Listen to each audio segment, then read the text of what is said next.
ayaw kong maging dahilan na parang spare tire noon. Ilang beses ako kinausap, ilang beses ako tumanggi. Kaya tumakbo ako the time na independente, walang partido si Bitag, itanong mo yun sa best friend mong si George Garcia, Maharlika. Paano ko naman naging best friend si George Garcia, Bitag? Naunsa man ka. Paano ko siya naging BFF? Kaaway ko nga yun, kaaway ko nga sila lahat. Okay? Itanong mo na rin kay George Garcia kung bakit hindi ako pinalusot. Okay. Ngayon, pinalusot ang idol mo si Amy.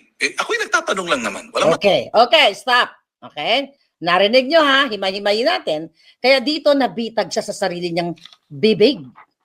Ang sabi niya, itanong ko daw sa BFF ko na si George Garcia kung bakit hindi siya pinalusot at pinalusot si Amy Marcos. Anong ibig sabihin yan? Sabi niya, nagtatanong lang naman daw siya. So may alam ka, Ben? May alam ka, Bitag? So dinaya ka sa eleksyon? So ibig sabihin, hindi nanalo si Amy Marcos dahil pinalusot siya ni George Garcia?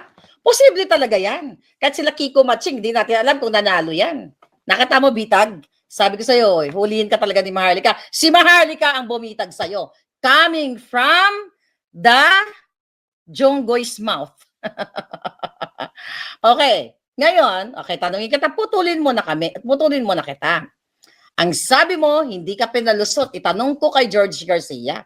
Kasi kung natalo ka, na talagang natalo ka, na hindi ka dinaya, edi wala na tayong pag-uusapan, di ba? Natalo ka. Pero may laman yung sinasabi mo. Hindi kami tanga, hindi rin ako tanga.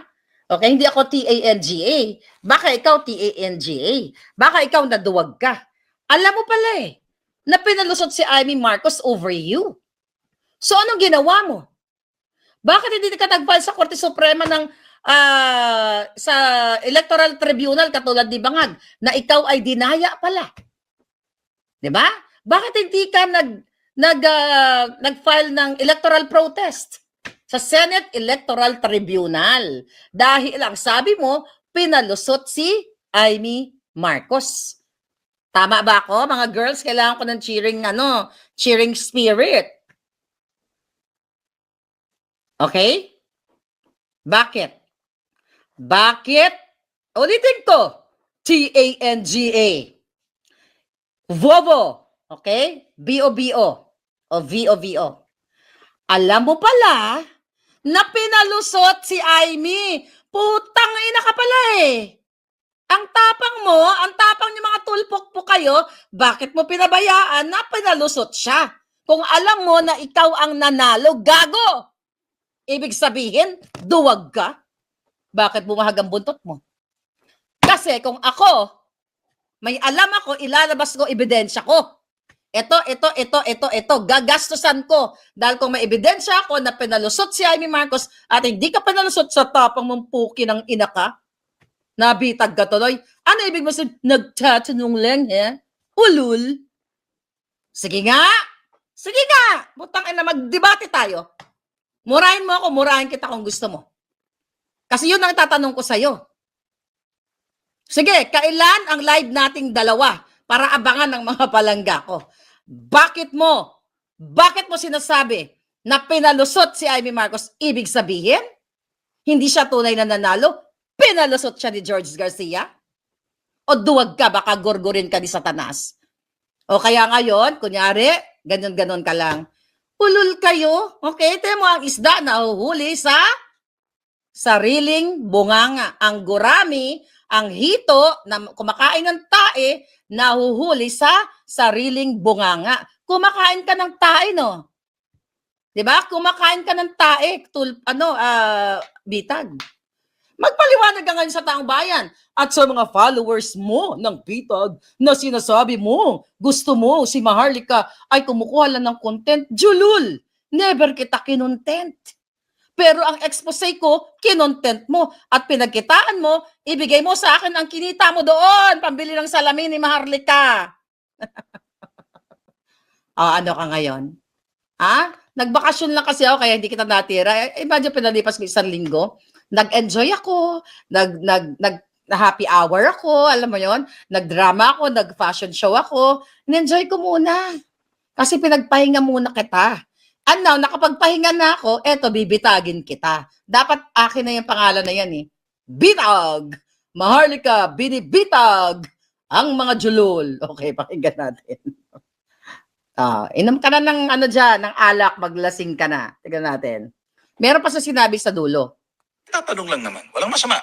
Nagtatanong lang naman, walang masama. O, duwag ka kasi. Bakit hindi ayaw mo tumbukin, mga kababayan? Yung sinasabi niya na pinalusot si Amy, nagtatanong lang kasi. Paano mo nalaman na pinapalusot? Ano yun, nanaginip ka rin? Ang tapang mo eh. Tiyan mo, sa kaob-uban mo, nahuhuli ka. Ngayon, mga followers ni Bitag, lumipat na kayo sa akin. Dali! Kunin niyo yung bigay ko sa inyo, yung kinita niya doon sa expose ko sa pamangkin niyang si Ralph at saka si Maricel Pangit na yung suso, umabot hanggang lupa. Yung nag-inom-inom sila doon. Okay? Sila magkapatid. Dali, kunin niyo yung pera, atin yon. Diba? Content ko yon. Ang daming kumita doon. Magbigay kayo ng porsyento kay Marlica. Dapat ka binibigyan niyo ako ng porsyento. Shout out naman dyan sa mga kumita doon sa content ko. Baka naman. Okay, tuloy natin.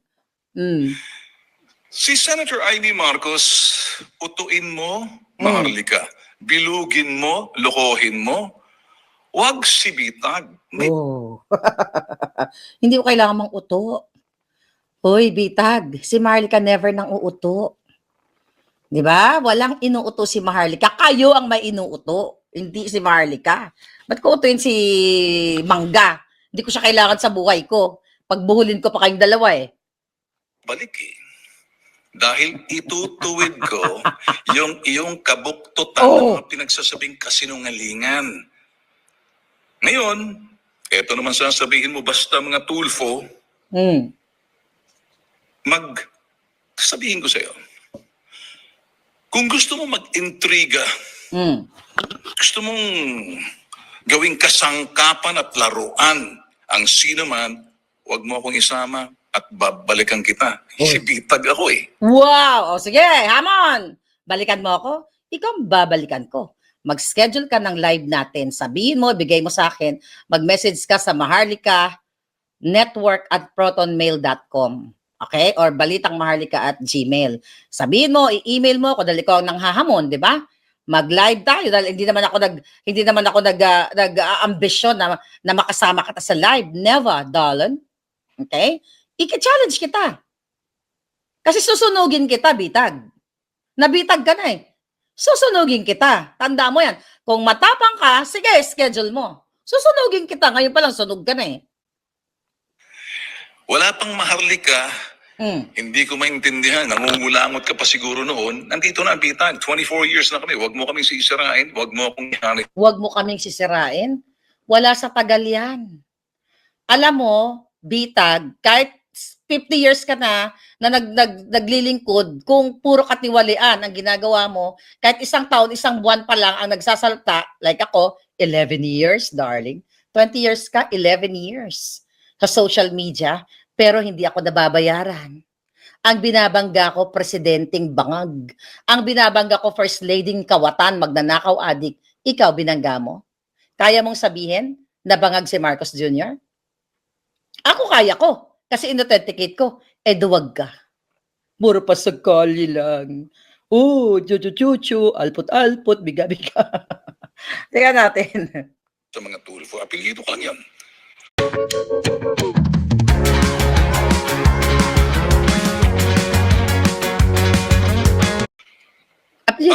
Wala akong issue sa'yo.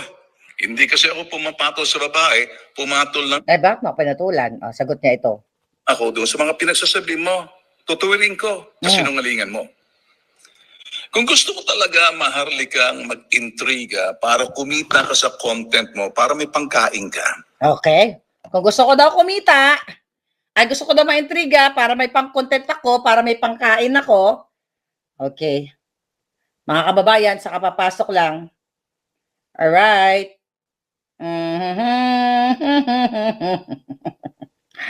Ay, nako, Bitag. Ano ba naman, Bitag ka ni Maharlika? Alright. Okay, narinig nyo yan, ha? Kung gusto ko raw magka-content at may pangkain ako, okay? Pinakita natin kanina sa PEP, ikaw ang kumita sa akin para may pangkain ka. O baka may pang-tip ka sa girl lalo. Ulitin natin. Tutuwirin ko kasinungalingan mo. Kung gusto mo talaga maharlikang mag-intriga para kumita ka sa content mo, para may pangkain ka, Wow. Bigay mo. contact me.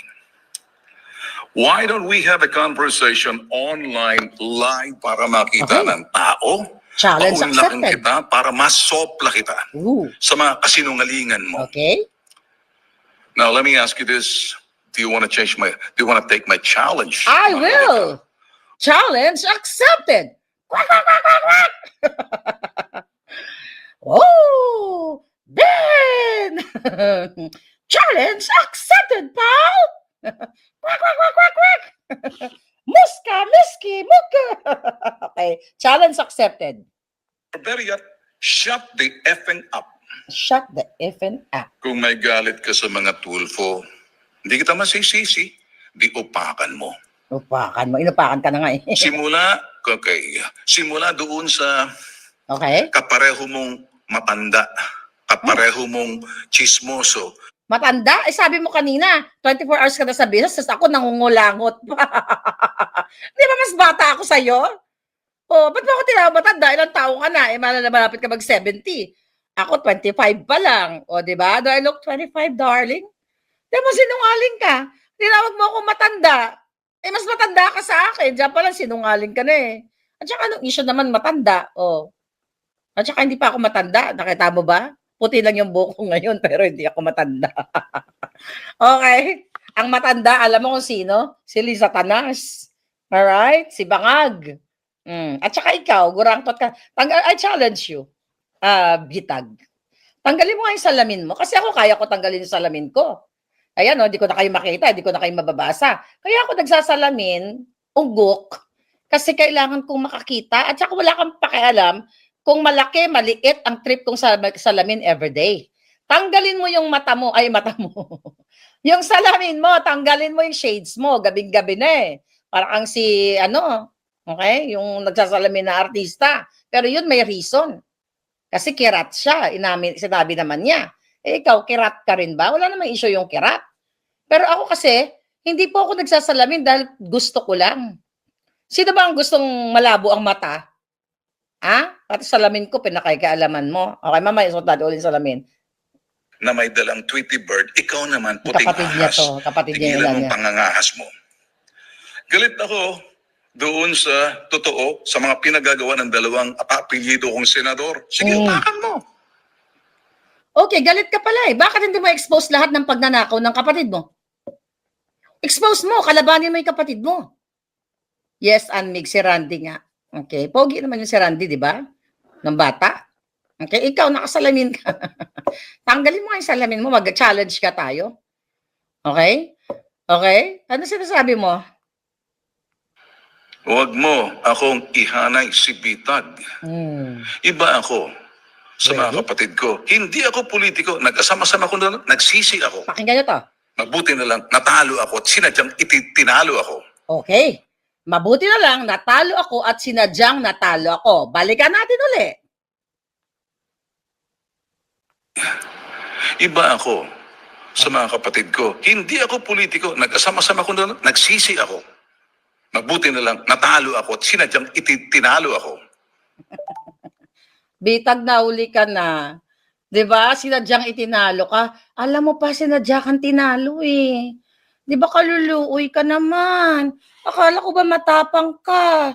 Akala ba kapag tulbo, walang sinasanto? Pero bakit naduwag ang buto mo, Dodo? Na 1 inch? Pero pag pag nagharapan tayo sa online, kasi challenge accepted na, don't worry, hindi kita tatawagin ng kung ano-ano. Tatawagin kitang Mr. Bitag, na nabitag ni Maharlika. Ngayon, sasabihin ko sa'yo, hindi ako kapareho na magiging laruan mo. Isi ako. Mabuti na lang, natalo ako at sinadyang tinalo ako. Sinadyang itinalo siya. Ngayon, sasabihin ko sa'yo, Hindi ako kapareho na magiging laruan mo dahil makita Hindi kita gustong laruan. Gusto ko yung pogi. Kung maghanap ako ng laruan, yung Bruce ko, no?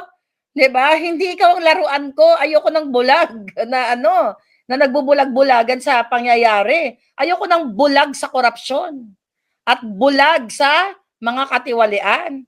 Ba't kita gagawin laruan? Ang cheap ko naman, gagawin kitang laruan. ka muna. Ilalagay kita sa tamang lugar. Huwag mong lahatin yung apelyido 'Di ba? Tinalo? Ano sabi mo? Tinalo ka? Sinadya kang tinalo? Mga kababayan, yung mga follower dyan ni Bitag, lumipat pa kayo sa akin kasi ginagago kayo. Si Bitag ito, pinapakinggan natin. Alright? Mag-unsubscribe na kayo. Sabihin nyo, yung kinontent mo daw kay Maharlika na Las Vegas niya, kunin daw ni Maharlika yung kinita doon. Kasi, ginawa mong pangkain, baka pinangtip mo pa sa babae. ng Tulfo dahil ang apelyido ng Tulfo, magtira ka naman doon sa mga kawawa naman, walang kinalaman, walang kalaalam-alam sa pinagagawa ng Tama na, tatlong mga tama, sikat na kolokoy na kapelyido ko na maidolo mo yan eh. Paano ko naging idolo? Paano ko naging idolo? Ako nga ang idolo ng kapatid mo, alam mo ba? Alam mo ba yung kapatid mong si Winong? Si Eric Sylvester? Nung nakita niya, nung nasa Pilipinas ako, siguro iba nabasa sa inyo? Nabasa niyo yung comment niya? Nung nakita niya na yung hindi ko pa alam na demonyo pala si Satanas, nag-comment sa akin, "You look gorgeous," something to that effect. "You're so pretty, chuchu-chucho." Kayo ang nagpapansin sa akin. Dahil hindi ko kayo type. Ayoko na mga face lock niyo.